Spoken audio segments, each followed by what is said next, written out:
Perkenalkan aku Nadia dan saat ini aku sudah ada di Dataran Engku Putri, tepatnya di Museum Batam Raja Ali Haji. Kira-kira dalamnya seperti apa? Kamu harus ikutin aku terus dari awal sampai akhir nanti. Ayo!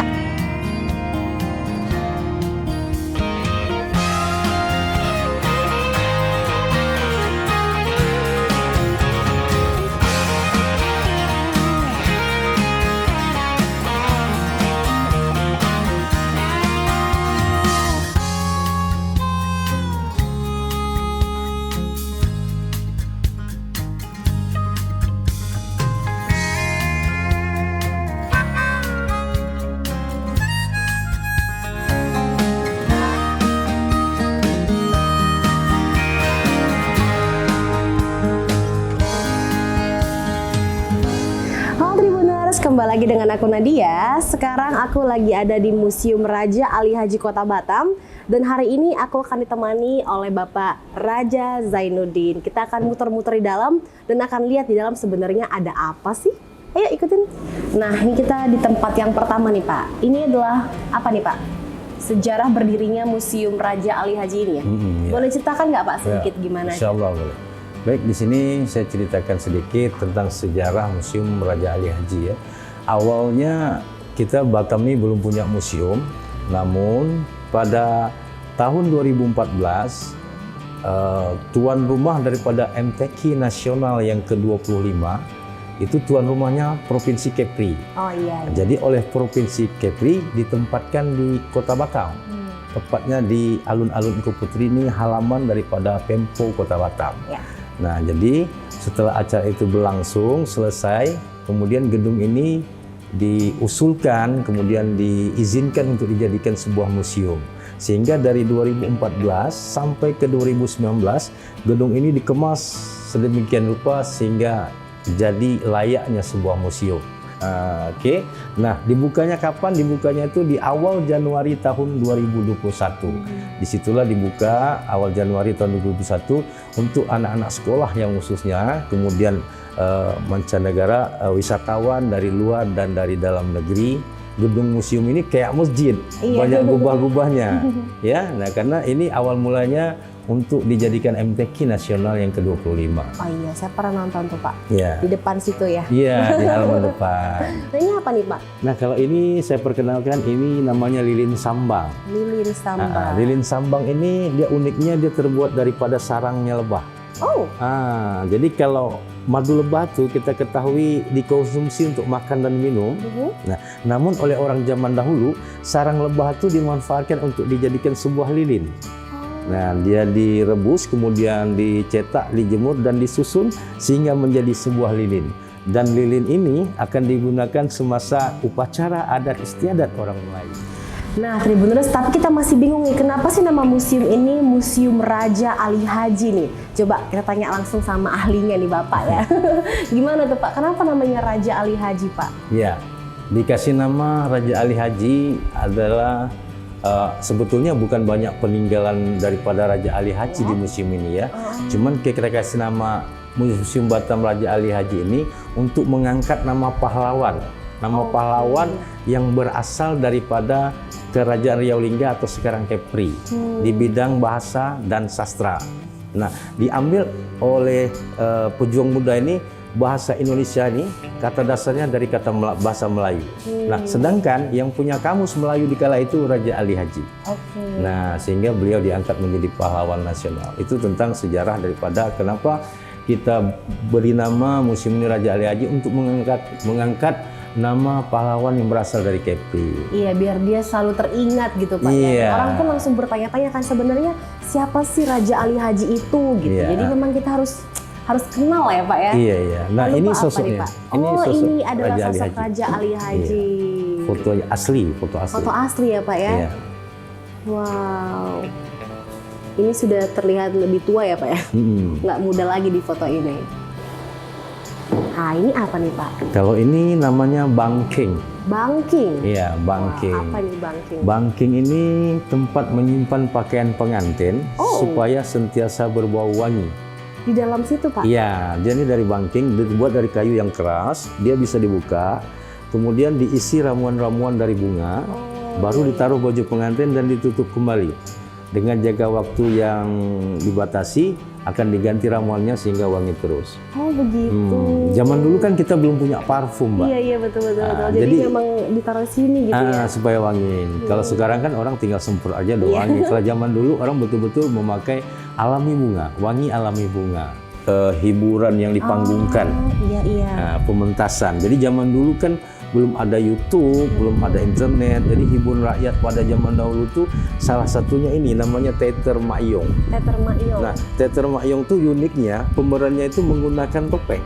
Oh, teater gitu Ya, ya. teater Mak-Yong. Namanya Mak-Yong, nama teaternya Mak-Yong.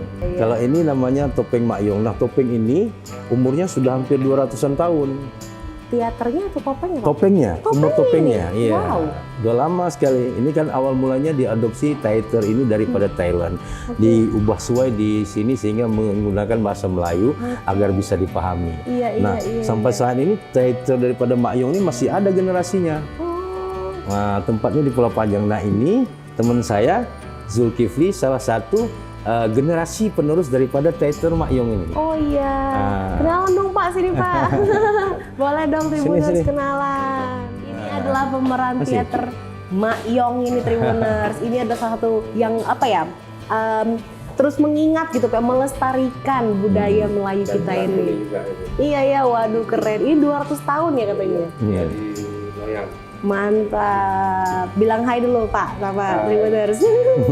Terima kasih loh Pak selalu melestarikan budaya kita ini ya kan. Semangat terus supaya generasi selalu ingat ya Pak ya. Iya. Sayang kalau dilupakan gitu. Raja Isa. Raja Isa tuh nama aslinya, nama timangannya tuh Nong Isa. Iya. Jadi kalau Mbak tahu ada nama pantai tempatnya Nongsa, itu berasal dari kata nama beliau. Dan saya sendiri turunan ke-6 daripada Raja Isa. Wow, luar biasa. Dari Pak. Raja Isa, anaknya Raja Yakub, kemudian Raja Mahmud, Raja Haji Abdurrahman, Raja Awang, Raja Abdul Qadir, terus saya Raja Zainuddin. Oh, wow. Nah, ini kita masuk ke ruangan selanjutnya. Aku disambut sama hal yang cantik, yang unik. Nah, ini pemenangnya ini sebenarnya apa nih?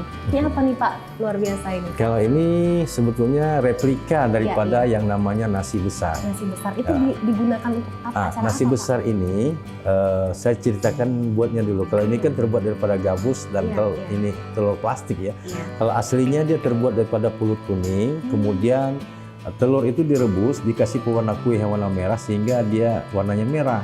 Baru ditusukkan. Nah, ini digunakan semasa adat istiadat orang Melayu itu apabila di rumah dia sedang ada majelis besar atau acara besar, dia tuan rumah harus bikin ini sebagai tanda di rumah dia tuh sedang ada hajatan besar. Nah, ini foto Sultan Abdurrahman Muazzam Shah II. Ini Sultan Riau Lingga yang terakhir. Oh, yang terakhir. Yang terakhir. Dia tidak mau tunduk pada Belanda, melainkan dia lari ke Singapura. Sultan Sulaiman Badrul Alam Shah sebelum beliau. Iya. Ini sama Sultan Mat. Nah, ini bapak daripada Sultan Abdurrahman tadi. Sultan itu dia yang memerintah. Kalau yang di Petuan Muda ini dia yang mendapat semacam anugerah dari turunannya tadi, yang turunan Bugis tadi, yang membantu kerajaan Johor di kala itu, membantu yang sedang direbut kerajaannya itu, kesultanannya itu oleh kerajaan Pagaruyung yang namanya Raja Kecil. Nah, ini yang penting Mbak, tapi ini replika bukan yang asli ya. Dia yang asli tidak sebesar ini, kecil aja. Jadi kemana pergi sultan tuh dia di depan sebagai panji. Ya. Ini namanya supaya lebih jelas ya Pak ya. Ini namanya cogan. Cogan itu bukan cowok ganteng. Bukan cowok ganteng. Jadi cogan itu dia adalah satu regalia daripada kerajaan. Regalia itu ada 3, ada cogan, ada keris dan ada gong. Nah, jadi cogan ini dia berbentuk, yang aslinya dia terbuat dari perak dan perunggu, kemudian berbentuk daun sirih, bertatah merah, kemudian bertuliskan tinta emas. Kota Batam itu sudah ada industri batu bata. Jadi tidak heran kalau kota Batam itu sekarang dijadikan kota industri. Kota industri, Nah, betul. pada abad-abad ke-18, Batam itu sudah ada pabrik batu bata yang ekspornya sampai ke luar negeri. Makanya ada batu bata di sini Pak. Batu bata tapi itu beda mereknya Batam tuh. Oh, Gelap tapi ada mereknya iya. Batam. Nah, jadi nama pabriknya apa? Nama pabriknya Batam Brickwork. Nah, ini pabriknya. Pabriknya ini ada nama tempatnya tuh di Batu Aji. Sekarang namanya Pak? Nama tempatnya itu Batu Aji. Oh, Batu Aji. Nah, jadi kata Batu Aji itu berasal dari pabrik ini. Oh. Jadi Batu Aji itu berasal dari orang dulu memanggil mesin itu dengan kata engine. Iya, Jadi iya, batu ini diciptakan oleh engine. Batu engine lama-kelamaan penyebutannya jadi Batu Aji. Suatu daerah di Batam ada namanya Batu Aji tadi Iya. benar. Jadi tiba-tiba Batu Engine, Batu Aji, Batu Aji. Oh, terus seperti itu. Memang pabriknya itu di Batu Aji tempatnya. Iya. Sampai saat ini tinggal cerobong asapnya aja yang ada, yang lain sudah nggak ada.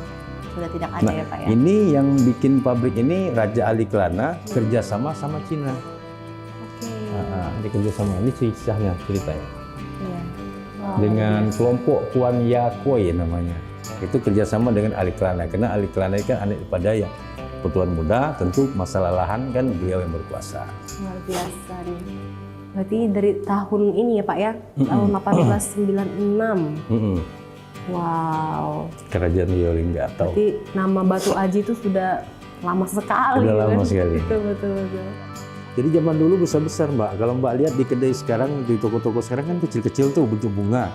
Zaman dulu memang besar-besar, memang lebih digunakan untuk perjalanan jauh. Oh. Zaman dulu kan kita belum ada pesawat, belum ada speedboat, belum ada ferry. Nah, jadi salah satu perbekalan yang awet tuh ya ini. Orang berangkat ke Mekah, nah ini. Dia ada kue bolu, ada wajik, kemudian ada apa lagi satu ya? Bangkit, kue bangkit. Nah, ini salah satu untuk cetakannya kue itu. Besar loh. Besar. Tapi bahasanya bahasa Melayu. Dan ini kita dapat tuh dari perpustakaan Belanda. Di Belanda, Pak? Iya, perpustakaan Belanda. Karena kita zaman dulu administrasi untuk kita kan Riolinga nggak kuat kan, nggak ada. Nah, yang banyak menyimpan tuh perpustakaan Belanda. Belanda tuh mulai membelokkan perjanjiannya. Dia mau menguasai wilayah Riolinga. Sehingga Sultan Abdurrahman ini marah dan hijrah ke Singapura. Nah, ini zuriat daripada kerajaan Riolinga, sultannya ya. Ini foto ini semua, ini kita ambil dari rumah beliau. Wow, masih Nah, menyimpan ini ya? ya disimpan. Kalau di rumah beliau, ini hanya sebagian, Pak. Seperti ini tongkat komando. Jadi regalia dari kerajaan Riolinga itu sebetulnya masih ada. Dipegang oleh Tengku Abdul Wahab itu. Di Singapura ya, Pak? Di Singapura. Sebetulnya Pulau Batam ini tahun 1675 ini sudah ditemukan oleh pelayaran VOC, tapi double T namanya. Batam. Ini tentang penamaan. Di sini, Pak. Komplek Semua pemakaman. keturunan dari Iya. Nong Isa atau Iya, Raja Isa. Raja gitu, Isa. Pak. Udah pernah saya ke sana, Pak? Pernah ya? Melihat Mau masuk gate, Iya. dia di situ. Iya, langsung ada seperti ini. Sejarahnya meriam ini miliknya Temenggung Abdul Jamal. Jadi kalau Mbak tahu di Batam ini ada satu nama lapangan bola Temenggung Abdul Jamal. Ya. Nah, itu kita untuk mengangkat nama Temenggung itu sebetulnya. Namun Temenggung Abdul Jamal ini ialah dia seorang datuk bendahara dari kerajaan Riau, Lingga dan Johor. Dulu kita satu kerajaan, pemisahnya Belanda inilah tadi. Iya. Nah, satu kerajaan Melayu yang besar yang berpusat di Johor dan datuk bendahara Temenggungnya adanya di Batam, tepatnya di Pulau Bulang Lintang. Jadi meriam ini adanya tuh di kapal beliau untuk pengamanan di laut semasa dia akan berangkat ke Kesultanan Johor. Ini asli atau Asli, Wow. ini asli, cuman tidak aktif lagi. Iya, Pak. Tapi kalau aktif, wow. Bisa meledak nanti ya. Meledak nanti. Dan ini peninggalan dari Temenggung Abdul Jamal. Kemarin kita udah ketemu pewarisnya. Kita mau ambil barang yang taruh di sini untuk pengetahuan anak-anak sini. Namun oleh pewarisnya itu nggak dikasih. Kita cuma diizinkan foto aja. Nah, ini tombak berambu. Tombak berambu nih dipakai untuk pengawalan semasa ada penabalan. Penabalan itu mau diangkat anak sultan ini menjadi sultan contohnya. Jadi penabalan itu prosesnya lama, mau 1 mingguan. Ada mandi tabalnya sebelum ditabal kan. Nah, ini contoh proses pelan pengawalannya itu memakai itu tombak berambu. Nah, ini nama tombak berambu. Kalau kita kan sifatnya nggak beli, ingin pengertian daripada supaya untuk pengetahuan warga Batam sebetulnya. Tapi sudah dapat fotonya jadi ini. Luar biasa. Nah, ini kita di masa Jepang.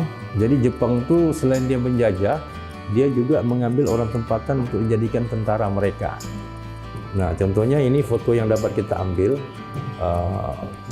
identik dengan misai tebal ini. Biasanya ini orang Melayu, bukan orang Jepang ini kan.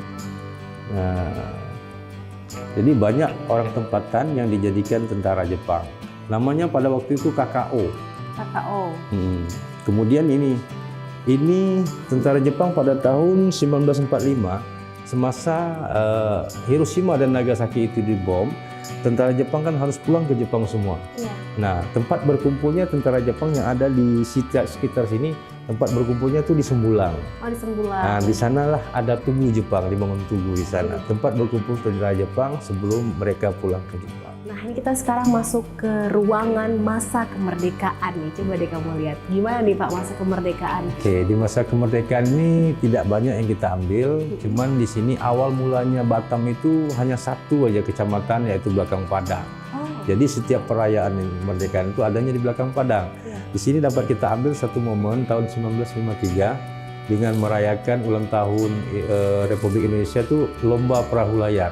Nah, sebanyak itu perahunya tuh. Karena identik warga Batam ini dengan nelayan. Iya, betul sekali. Kemudian awal-awal mulai kemerdekaan itu Batam tuh belum punya jalan darat. Namun mau kemana-mana harus menggunakan transportasi laut. Nah, itu namanya pompong. Iya, pompong. Kalau sekarang masih ada ya Pak ya? Ya, udah agak keren dia udah pakai mesin. Tapi dulu memang cuma satu kecamatan aja Batam tuh, Pak? Awalnya. Iya, awalnya satu. Hanya Belakang Padang namanya. Belakang ya? Padang. Jadi orang nikah pun di sana, tuanya di sana. Sejarah Usman dan Harun juga terlibat di sana, yang dia melaksanakan tugas untuk membuat kekacauan Malaysia dan Singapura oleh Soekarno. Namun di Singapura dia ditangkap karena ngebom di sana, ngebom di gedung McDonald House Building itu tempat perkumpulan pertokohan Hong Kong. Nah, ngebom di sana sehingga ditangkap, dijadikan teroris, dianggap teroris dan dihukum gantung. Tapi oleh tentara Indonesia mereka dijadikan pahlawan karena sedang melaksanakan tugas. Sehingga setelah hukum gantung itu dijemput oleh TNI kita, pakai pesawat TNI kita, dan dimakamkan secara pahlawan. Nah, dengan kontribusi Lee Kuan Yew datang menaburkan bunga sehingga tidak jadi perang dengan Singapura. Oke, Lee Kuan Yew. Lee Kuan Yew. Awal pendidikan ini Budi Utama tahun 1972. Kemudian tahun 77 SD Yos Sudarso. Wow, seperti ini. Namun ini mereka belum punya gedung, jadi numpangnya di gereja, itu gereja itu. Numpang sekolahnya di gereja. Ini yang itu kan Pak, yang katanya jalannya mesti naik-naik dulu itu ya Pak? Iya. Oh iya. Wow. Nah, setahun berikutnya tahun 78 barulah Ibnu Sina. Ibnu Sina. Nah, ini airport kita pada zaman dulu, awal-awal mulanya, tahun 1979, inilah pesawat yang digunakan. Wah, ini simpang jam. Nah, simpang jam ini sekarang sudah tidak namanya simpang jam lagi. Sekali. Namanya Laluan Madani. Laluan Madani. Dan jamnya tidak ada di situ lagi, melainkan dibawa ke museum. Di mana sekarang Pak? Museum kita nanti akan kita jumpa di season terakhir. Oh gitu, mantap sekali. Karena ini identik sekali dengan jamnya besar jamnya di besar. simpang tersebut ya. Sekarang udah diganti namanya. Nah Pak, kalau ini apa nih Pak? Nah, kalau ini namanya jong. Jong. Jong itu kalau ini dia ada 3 kategori, kecil, sedang, dan besar. Namun yang ini kita ada yang sedang ukurannya. Ini sedang ya Pak? Nah, ini uniknya jong ini dia dimainkan tanpa ada mesin, tanpa ada orang di atasnya, namun dia bisa jalan sendiri dengan tenaga angin. Wah, jadi cara bikinnya nih Pak yang kayaknya mesti profesional ini Pak. Kemudian cara memainkannya, seorang player itu harus pandai dia nyetel ini. Nah, kalau ini awal-awal mulanya batik di Batam, batik pertama mungkin sebelum adanya batik gonggong dan batik marlin. Untuk mengembangkan Pulau Batam yang ikut bersaing dengan Singapura dan Malaysia, nah makanya Batam itu dijadikan daerah otonomi. Jadikan daerah otorita Batam namanya. Ya, nah, inilah di masanya Ibnu Sutowo. Masa Ibnu Sutowo ini mulai dimasukkan aset ke Batam. Ini foto yang kita ambil, Pak Soeharto. Jadi Batam itu beda dengan tempat-tempat lain, dia daerah istimewa karena untuk cepat berkembang harus langsung dari pusat. Dari pusat turun, sehingga yang dipandang di sini strategisnya Batam tuh dekat dengan Selat Melaka dengan jiran Malaysia dan Singapura. Betul banget. Oke, di sini awal mulai. Nah, di masanya B.J. Habibie ini dari 1978 sampai 1983 dia ini yang mengembangkan kota Batam. Yang dipandang B.J. Habibie ini industri yang layak untuk kota Batam itu adalah galangan. Sehingga yang diperlukan untuk sebuah galangan itu adalah jalan dan pelabuhan. Laptop zaman dulu dan handphone nih Pak B.J. Siemens, Habibie. merek Siemens. Oke Pak. Lalu Dan apa setelah lagi, ini Pak? kan beliau menggantikan Soeharto yang lengser Ya. jadi presiden kan. Nah diteruskan oleh Bapak Darsono Darmowisoto. Beliau ini dari jenderal, kalau kita lihat pangkatnya bintang 2 setara dengan Ferdi Sambo. Namun Ferdi Sambo itu dari kepolisian, Iya. kalau ini dari TNI. Disinilah awal mulanya Batam tuh mulai punya seorang wali kota, yaitu Kota Madia, status kotanya Kota Madia, yang namanya Insinyur Usman Rahman. Nah inilah wali kota pertama, Wali kota pertama. Pak Usman nih. Usman Rahman, Usman wali Rahman. kota Madia Batam. Jadi disinilah awal mulanya Batam tuh punya 2 kepemimpinan, satu dari otorita Batam dan satu dari wali kota Madia Batam. Nah, wali kota Madia Batam kita belum punya provinsi sendiri, melainkan masih bernaung di Provinsi Riau yang berada di Pekanbaru. Betul. Jadi kita masih bernaung di Pekanbaru provinsi. Dulu masih Provinsi Riau ya, sekarang belum sudah Kepri. berubah, Provinsi Kepulauan Riau. Oke. Sehingga 2 periode dia nggak habis, dia bahas mengundurkan diri, menyalonkan diri sebagai gubernur waktu itu. Namun dia tidak terpilih, kalah bukan tidak terpilih, kalah di waktu itu dengan Bapak Ismet Abdullah. Nah, gubernur Kepri pertama itu Ismet Abdullah, yang wakilnya Pak Sani, Haji Muhammad Sani almarhum. Ini ada satu masjid namanya Sultan Mahmud Biasa II yang mirip dengan Masjid Nabawi. Kemudian kita di sini punya Museum Batam Raja Ali Haji yang kita tempati sekarang ini. Nah ini yang Simpang Jam yang sudah dibangun flyover dan berubah nama menjadi Laluan Madani. Dan Pak Rudi juga gesit dalam hal membangun infrastruktur jalan. Bagaimana kita lihat di jalan itu sudah makin lebar-lebar semua ya. Iya, sudah banyak ruas jalan ya Pak ya, bukan cuma 2 lagi.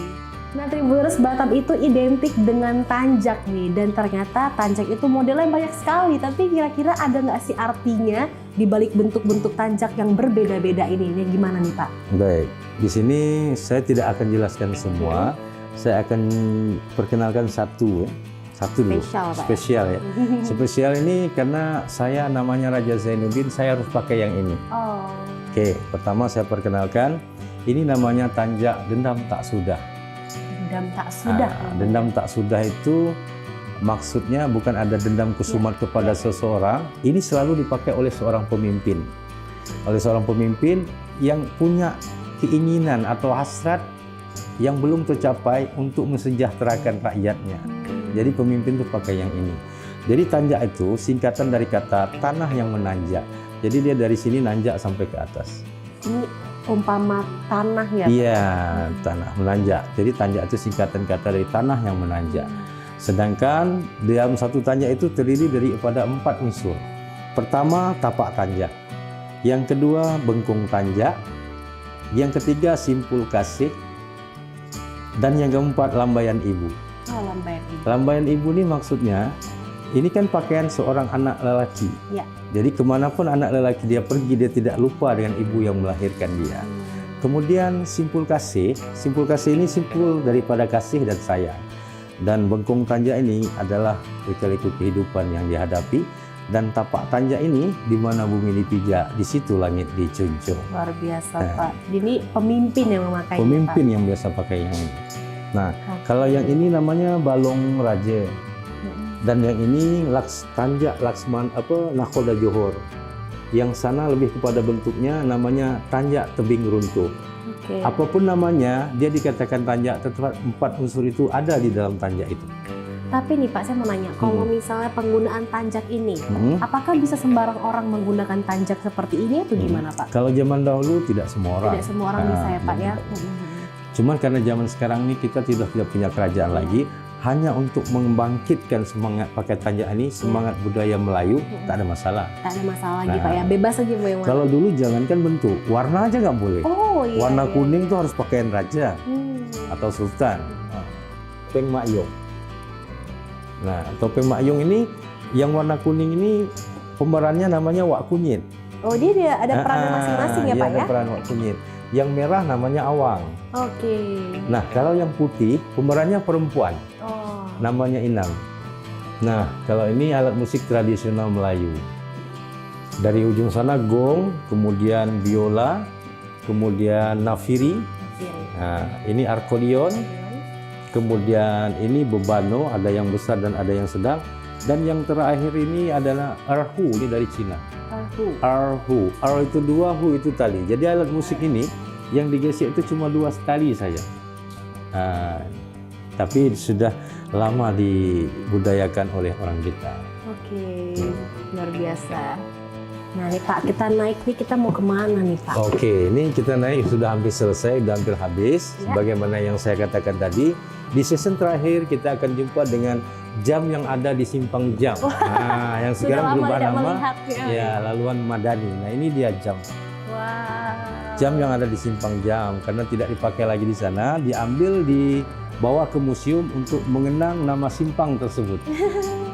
Ini jam ini sangat terkenal Tribuners. Kalau sekarang Laluan Madani, dulu tuh simpang jam, dan jam ini tuh 4 sisi dia Pak ya? Iya, dia 4 simpang. Oh iya, karena 4 simpang, jadinya 4 jam dia. Nah inilah simpang jam dulu. Wah Pak, lupa saya Pak bentuknya ada kayak gini. Keren. Oke Mbak, sebagai penutup ini yang saya ceritakan di awal tadi mengenai sejarah daripada gedung MTQ Nasional yang ke-25 sengaja kita simpan untuk mengingat daripada sejarah gedung. Inilah awal mulanya ya Pak ya. Ini awal mulanya gedung museum. Kalau yang di bawah peta Pulau Batam tidak termasuk Barelang. Oh Batam saja ya Pak ya. Batam saja. Kalau mau disorot silakan. Kalau yang ini di masanya infrastruktur Pak Rudi dan Pak Amsakar, banyak dibangun taman-taman. Bagaimana kita lihat di jalan itu ada Taman Dang Anum, Tengku Hamidah, nah itu dibangun Pak Rudi. Kemudian jalan-jalan simpang-simpang sudah diperlebar. Ini masanya Pak Rudi dan Pak Amsakar. Pak luar biasa banget loh Pak ini Pak museumnya. Ya Mbak Nadia, cuma segini aja yang ada. Ya intinya Batam tuh punya museum sehingga anak-anak sekolah terutamanya bisa mengetahui peradaban sejarah Kota Batam dari zaman dulu hingga zaman BP Batam. Wow, luar biasa banget. Ternyata banyak hal yang Nadia belum tahu ya Pak ya. Yeah. Terus mudah-mudahan banyak juga yang kesini supaya melihat koleksi-koleksi di Museum Batam Raja Ali Haji. Semoga makin banyak lagi nih Pak koleksinya supaya generasi kita nih pada tahu nih sebenarnya budaya Melayu seperti apa, kan? Pak sebelumnya makasih Bapak Raja sudah menemani Nadia keliling-keliling Museum Batam Raja Ali Haji ini. Sampai ketemu lagi Bapak Raja, sehat selalu, salam sama keluarga, oke? Mungkin Bapak Ibu sama Tribuners.